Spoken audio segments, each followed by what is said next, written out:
वक्फ संशोधन विधेयक तो उसको जेपीसी में दिया गया था। अब जेपीसी में कुछ जो आपत्तियां आई थी तो उसमें जब वो किसी को पता नहीं 14 या 16 को स्वीकार किया गया है, तो अब ये जब पार्लियामेंट में ले होगा उसके बाद पता चलेगा कि भी किन मामलों को, किन बातों को जो है त्रुटि उसको हटाने का एक्सेप्ट किया गया है। एमआईएम कोई चैलेंजिंग नहीं। उस समय लोगों ने सोचा कि एमआईएम कुछ करेगा, लेकिन एमआईएम में लोग आते हैं, पलायन करके आते हैं, घुसते हैं और फिर भाग जाते हैं। धार्मिक उन्माद यहाँ है ही नहीं। धार्मिक उन्माद फैलाने वाले लोग यहाँ नहीं आते हैं। यहाँ पर कुछ ऐसे देखिए, अपराधियों का कोई जात नहीं है, कोई समुदाय नहीं है। मेरा कोई प्लान नहीं था। मेरे समर्थक लोग आए थे और वो अपने जज्बात से लोग अपना नारा लगा रहे थे। मैं बार बार उनको इशारा भी कर रहा था कि चुप हो, लेकिन एक जज्बात से लोग अपना, चूँकि मेरी खिदमत कमोबेश 28 से 30 साल हो गई है इस शहर और समाज में, इसी लोगों के दिल में एक अलग उमंग है। किशनगंज जिला एनडीए कार्यकर्ता सम्मेलन ऐतिहासिक शहीद अशफाकुल्लाह खान स्टेडियम खगड़ा में आयोजित था, जिसमें आप देख रहे हैं 10,000 से अधिक सभी जनता दल यूनाइटेड, भारतीय जनता पार्टी, लोजपा रामविलास, हिंदुस्तानी अवाम मोर्चा, राष्ट्रीय लोक मोर्चा के कार्यकर्ता यहाँ इतनी बड़ी तादाद में आए और हमारे पांचों दलों के माननीय प्रदेश अध्यक्ष, भारतीय जनता पार्टी के प्रदेश अध्यक्ष माननीय मंत्री डॉक्टर दिलीप जायसवाल जी, हमारे जनता दल यूनाइटेड के माननीय प्रदेश अध्यक्ष सह राज्य कार्यक्रम क्रियान्वयन समिति के उपाध्यक्ष उमेश कुशवाहा जी, एलजेपी रामविलास के राजू तिवारी जी माननीय प्रदेश अध्यक्ष, उसी तरह हिंदुस्तानी अवाम मोर्चा के डॉक्टर अनिल सिंह जी, उसी तरह राष्ट्रीय लोक मोर्चा के माननीय प्रदेश अध्यक्ष मदन चौधरी जी सहित बिहार राज्य सुन्नी वक्फ बोर्ड के चेयरमैन इरशादुल्लाह साहब और हमारे जो कार्यक्रम के संयोजक हैं चंदन सिंह जी, जो जनता दल यूनाइटेड के मुख्यालय प्रभारी है। सीटों के बंटवारों को लेकर कोई चर्चा नहीं, ये सीट बंटवारा वो तो शीर्ष नेतृत्व करता है। ये सिर्फ पांचों जो गठबंधन दल के कार्यकर्ताओं का ये जुटान था कि अभी से पहले से जो है सब लोग आपस में कोऑर्डिनेशन होता क्या है कि नेताओं का पहले ये देखा गया है कि गठबंधन हो गया लेकिन नीचे में कोऑर्डिनेशन नहीं होता, तो ये प्रदेश से शुरू हुआ, अभी जिला तक आया है, फिर विधानसभा तक जाएगा, फिर प्रखंड से लेकर पंचायत तक जो एनडीए गठबंधन का इस तरह से कोऑर्डिनेशन। विकास। लेकिन विधेयक संशोधन जो है, संशोधन विधेयक एक रोड़ा है सर। वक्फ संशोधन विधेयक तो उसको जेपीसी में दिया गया था। अब जेपीसी में कुछ जो आपत्तियां आई थी तो उसमें जब वो किसी को पता नहीं 14 या 16 को स्वीकार किया गया है, तो अब ये जब पार्लियामेंट में ले होगा उसके बाद पता चलेगा कि भी किन मामलों को, किन बातों को जो है त्रुटि उसको हटाने का एक्सेप्ट किया गया है, वो तो तब उस पर कुछ भी बोलना उचित होगा। ऐसा है कि आज आपने देखा, बहुत अच्छी तरह देखा है कि मतदान केंद्र अध्यक्ष से लेकर प्रदेश अध्यक्ष के बीच, इसके बीच में जितने अध्यक्ष हैं सबों का आज कोऑर्डिनेशन मीटिंग था, जो कि बहुत सक्सेस हुआ किशनगंज में। अब आगे इसके सामने अब कुछ बोलने की हमको आवश्यकता नहीं पड़ेगी, हमको लगता है। चुनाव का मुद्दा क्या रहेगा इस बार इंडिया का? सिर्फ विकास। लेकिन चुनाव के वक्त विकास चलता नहीं है ना सर, धार्मिक उन्माद। धार्मिक उन्माद यहाँ है ही नहीं। धार्मिक उन्माद फैलाने वाले लोग यहाँ नहीं आते हैं। यहाँ पर कुछ ऐसे देखिए, अपराधियों का कोई जात नहीं है, कोई समुदाय नहीं है। जो करते हैं इस तरह का काम वो अपराधी हैं, वो अपराधी की श्रेणी में आते हैं। हम लोग किसी भी समुदाय को आप देख लें, हम लोग अब गांव में जाएंगे तो दुर्गा पूजा जो है मुस्लिम लोग मनाते हैं, उसके सेक्रेटरी बनते हैं, उसके सरपरस्ती करते हैं। और अगर आप छठ में जाते हैं तो आप मुस्लिम लोगों को देखिएगा कि वो जो है उपास रखते हैं और छठ व्रत भी करते हैं।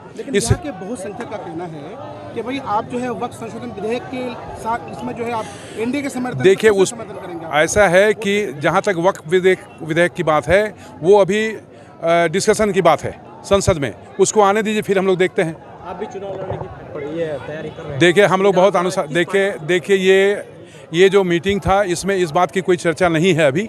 और रहा सवाल कि जो भारतीय जनता पार्टी और उसके साथ जो 4 सहयोगी हैं, उसमें हम लोग इतने अनुशासित हैं और एनडीए गठबंधन इतनी अनुशासित है कि वो आपको किशनगंज में पूरे भारतवर्ष में ये एक इस बार सामने वाले विधानसभा में एक नमूना तैयार होगा कि यहाँ पर जो लोग सुनते थे पहले जाके कि यहाँ पर समुदाय में है, समुदाय में तफरका है, ये है वो है, उस तरह की कोई बात यहाँ नहीं है और न होगी। बहुत अच्छा कार्यक्रम हुआ, मतलब कामयाब कार्यक्रम, और एनडीए एकजुट होकर आज का प्रोग्राम किया और बहुत लोग आए। यानी आपने देखा कि हिंदू, मुस्लिम, सिख, ईसाई का कोई मामला नहीं था, सारे लोग इस प्रोग्राम में पहुंचे। एनडीए में लगभग मैं समझता हूं कि 50% मुस्लिम पहुंचे हैं और बहुत अच्छे ढंग से कार्यक्रम हुआ। समुदाय से आप ताल्लुक़ रखते हैं, उस समुदाय के जिम्मेदार लगातार जो है इस चीज़ की डिमांड कर रहे हैं कि भाई हमारी कम्युनिटी के लोगों को भी जो है उम्मीदवार बनाया जाना चाहिए। क्या इस बार उम्मीद है अब्दुल रहमान साहब को उम्मीदवार के तौर पर देख रहे हैं? देखिए, एनडीए तो दो बार दे चुके हैं और उम्मीद है कि इस बार भी देंगे। उस मामले में देखिए, आज का प्रोग्राम हम अपने कम्युनिटी को लेके और एसोसिएशन को लेके मैं नहीं करूंगा, क्योंकि ये सारे 5 पार्टी का प्रोग्राम था और अच्छे ढंग से हम लोग ने किया। तो अब्दुल रहमान साहब की प्रायोरिटी कौन सी सीट रही है, किशनगंज या कोयदम? देखिए, पार्टी निर्णय करेंगे, जहां दे देंगे वहीं हम लोग लड़ लेंगे। बिल्कुल लड़ने के लिए कहीं भी, चारों सीट पे कहीं भी दे देंगे, हम लोग लड़ लेंगे इंशाल्लाह। क्या रहेगा सर? विकास और जो काम किया है उसी को गिनाना है। कार्यक्रम बहुत अच्छा रहा कि पांचों दल का एक समन्वय, जैसे गंगा जमुना सरस्वती एक साथ मिलता है, उसी तरह 5 दल आज एक झंडे के नीचे आया है। झंडा अलग अलग हो सकता है, लेकिन मुद्दा एक है, जीत का, विकास का। ये जो सीमांचल का किशनगंज जिला है, इस जिला के तरक्की का, कि एनडीए गवर्नमेंट में, नीतीश गवर्नमेंट में जो विकास हुआ है, ये विकास की हम लोग सराहना करते हैं। यहाँ काला पानी था, यहाँ रोजगार नहीं था, यहाँ लोग बेरोजगार थे। आज हम लोग चाह रहे हैं कि डबल इंजन की जो सरकार है, बिहार की सरकार और सेंट्रल गवर्नमेंट की सरकार मिल करके यहाँ की जवानी, यहाँ के जवान लोग बाहर न जाए, यहाँ की नदियों के पानी को बांध के सिंचाई हो, विकास के मुद्दे पर चुनाव हो। सांप्रदायिकता हमारा धर्म अपना है, हम अपना धर्म मानेंगे, वो अपना धर्म मानेंगे। लेकिन प्रशांत किशोर जी का कहना है कि दरअसल एनडीए वाले इतने बौखला गए हैं कि एक प्रशांत किशोर को रोकने के लिए सारे के सारे एकजुट हो गए हैं। उन्होंने ये भी चैलेंज किया है कि नीतीश कुमार जी अगर चुनाव लड़ेंगे तो वो लड़के दिखाएं, हम उनके खिलाफ लड़ेंगे चुनाव। प्रशांत किशोर जी खुद परेशान हैं। प्रशांत किशोर ही नहीं, परेशान किशोर हैं और उनका कोई वजूद नहीं है, इसीलिए खिसियानी बिल्ली खंबा नोचे के नारे को चरितार्थ कर रहे हैं नीतीश कुमार।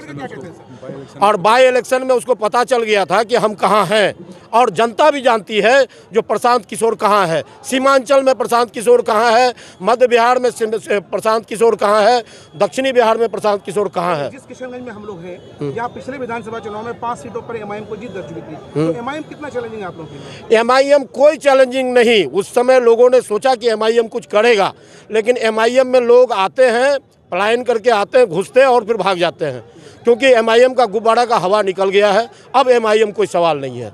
अब यहाँ एकता और विकास चाहिए। लोग एकता के मार्ग पर, विकास के मार्ग पर चलना चाहते हैं। आप लोगों का भी, तमाम मीडिया के लोगों का भी विकास के इस यात्रा में सहभागी बनने के लिए बहुत बहुत धन्यवाद। आज का जो ये कार्यक्रम है, ये किशनगंज के लिए, एनडीए गठबंधन के लिए इतिहास है। 5 दल जो एकजुट होकर के पूरे बिहार में एक समा बांध रहे हैं, उसी का एक नज़ारा आज हमारे किशनगंज जिला को देखने को मिला है। लेकिन कार्यकर्ताओं में एक बड़ी संख्या ऐसी थी जो कहीं ना कहीं आपके नारे लगा रही थी। वो प्री प्लान था या वो जज्बा है लोगों का आपके लिए? मेरा कोई प्लान नहीं था। मेरे समर्थक लोग आए थे और वो अपने जज्बात से लोग अपना नारा लगा रहे थे। मैं बार बार उनको इशारा भी कर रहा था कि चुप हो, लेकिन एक जज्बात से लोग अपना, चूँकि मेरी खिदमत कमोबेश 28 से 30 साल हो गई है इस शहर और समाज में, इसी लोगों के दिल में एक अलग उमंग है, एक अलग चाहत है। उसी चाहत को लेकर के वो अपना बीच बीच में नारा लगाते थे। साहब को हम लोग इस बार उम्मीदवार के तौर पर देख रहे हैं। निश्चित तौर पर मन में इच्छा है। कौन सी सीट? मैं प्रयास करूंगा, क्योंकि अब ये तो केंद्रीय नेतृत्व और हमारे राष्ट्रीय नेतृत्व फैसला करेंगे कि कौन सीट मिले, लेकिन मैं चाहूँगा कि भाई किशनगंज सदर 54 किशनगंज विधानसभा क्षेत्र, चूँकि घटक दल एलजेपी के होने के नाते अगर मिल जाता है तो मैं समझता हूँ कि सफलता मिलेगी। रहमान भाई हमारे 2 बार उम्मीदवार रह चुके हैं बीजेपी से, 2 बार इनको मौका मिला है, तो इस बार हम चाहेंगे। और किशनगंज विधानसभा क्षेत्र मेरे होश में 10 टर्म से लगातार बीजेपी हार रही है, तो कम से कम हम लोगों का भी हक मिलना चाहिए। किशनगंज के मौजूदा विधायक का दावा है कि उन्होंने ऐतिहासिक काम किया है, कैसे बदलेंगे उन्हें? ये तो देखिए, ऐतिहासिक या क्या है, ये तो आम जनता फैसला करेगी। चुनाव में जाने के बाद फैसला होगा कि काम हुआ है कि सिर्फ नाम हुआ है। कलीम साहब का मुद्दा क्या रहेगा? मेरा मुद्दा तो हमेशा से रहा है आपसी सौहार्द, एकजुटता, विकास और गरीबों के दुख में साथी बनकर खड़ा रहना, यही मेरा मुद्दा रहा है हमेशा से। आज जो है पूरे पांचों दल का जो है एनडीए की बैठक के कार्यकर्ता सम्मेलन था, उसमें सभी पार्टी के कार्यकर्ता यहाँ आए थे, लगभग 10,000 की तादाद में, और ये कार्यक्रम पूरी तरह से सफल हुआ है। हमारे पांचों दल के प्रदेश अध्यक्ष आए थे, सुन्नी वक्फ बोर्ड के चेयरमैन आए थे, और पूर्व मंत्री, पूर्व विधायक यहाँ पर शामिल हुए थे, और ये पूरी तरह से सफल हुआ है और सभी लोग यहाँ आए हैं।